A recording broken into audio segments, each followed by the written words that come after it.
Well, Josh, it's hard to know where to start. A really poor performance from minute 1 to minute 90. I think the first 5 to 10 minutes we were really in disarray, which happens from time to time. We managed to gain some sort of control in the game, finish the first half well. I thought the second half we had a lot of territory. They really could have hurt us on the break, but we had a lot of balls in the box and we're clearly trying to do things the right way and progress up the pitch, but we had no answers to any questions really today. Is it a lack of belief that you could get an equaliser? Yeah, I think like, I don't know what the stats say. I think we probably we had one or two shots in goal, and like that. Well, we're not going to win games with them sort of statistics. So we need to have to play a perfect performance in terms of we can't make a single mistake at the back, and we have to be Premier League level clinical going forward. Which some days you might get away with it, but in the grand scheme of the season, you'll end up where we are.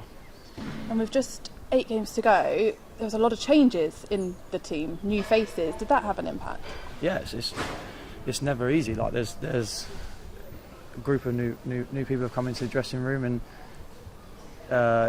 you're asking boys to do different things, and people are thinking differently. You're bringing new characters into the dressing room, and it takes time to adjust. So with 8 or 9 games left, it throws a bit of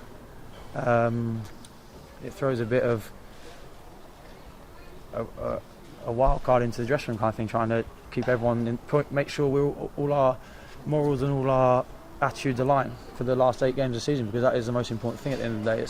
This isn't the Josh Staunton show, this is the Oval Town, and all that matters is Yeovil stay in the league. So it's important that every single player is pulling in the same direction, and it's my job to unify the dressing room. Is that a difficult task at the moment with where you are in the division? Of course, so people are under pressure, and pressure does strange things to people in terms of decision making, characteristics. It's definitely not. This would be a much easier integration into a dressing room had we been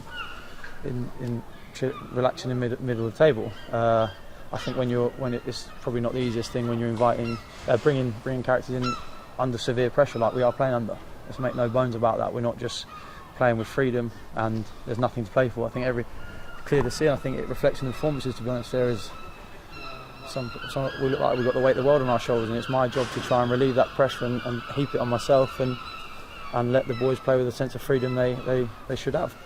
And how much is it affecting you all physically? Because it looks like a lot of you are just struggling with the physical side of the game, and how many games you've played, little niggly injuries, and being asked to play through it as well.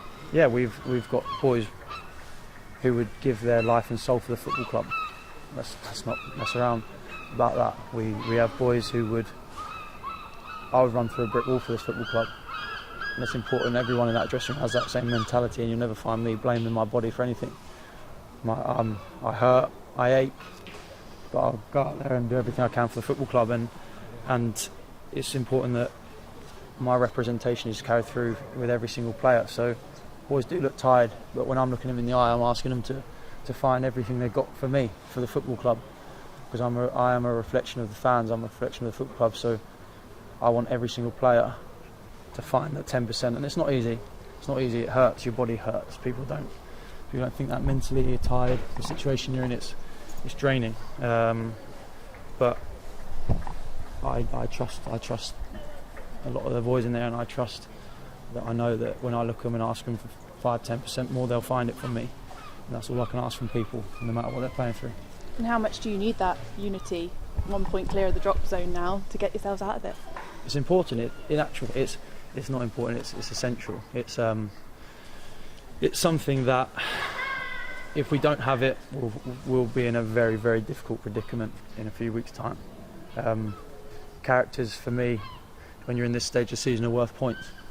Forget performances, characters in a group. When you stand up, make a difference, stand up and run through a brick wall for each other, that's what gets you a few points when you really, really need them. So it's important that we all take the time to notice that and realise what we're playing for. We're playing for the Oval Football Club, we're playing for the fans here, and it's got to mean something. It really has. It has to be your driving force in terms of why I get up on it every day and try and do it. And I think if you carry that through you, in your heart, in your in your mind every game, I think we'll be okay. I think we'll scuff our way through to the end of the season, and the most important thing is keeping everyone in this football club, in this league. And you sound like you're taking a lot of the responsibility on yourself, and Mark Cooper's had a really tough job since he's come in, but it sounds like you're really behind him. Yeah, I support Mark Cooper. I think tactically he's the best manager I've ever worked under. As a person, he's a fantastic person. I think there's not a better man to deal with the pressure, really. It's about me. I trust the gaffer. I know he takes a lot of the responsibility, and I respect that, and I will try and take as much of the pressure off every single player in that dressing room as I can. It's water off a duck's back for me, and I need boys who probably haven't been in this situation before to play with a sense of freedom, and I know the gaffer definitely does what he can to do that. And at the end of the day, I am a reflection of the manager. I am the link between the manager and the dressing room, and that's why I feel so strongly on the matter. And I'm more than comfortable to take all the abuse, all the pressure, because when it's going well, you want it, and it's important. And when it's not going well, you've got the character to stand up and take that. And just lastly, what do you say to the fans, because they did boo it full time?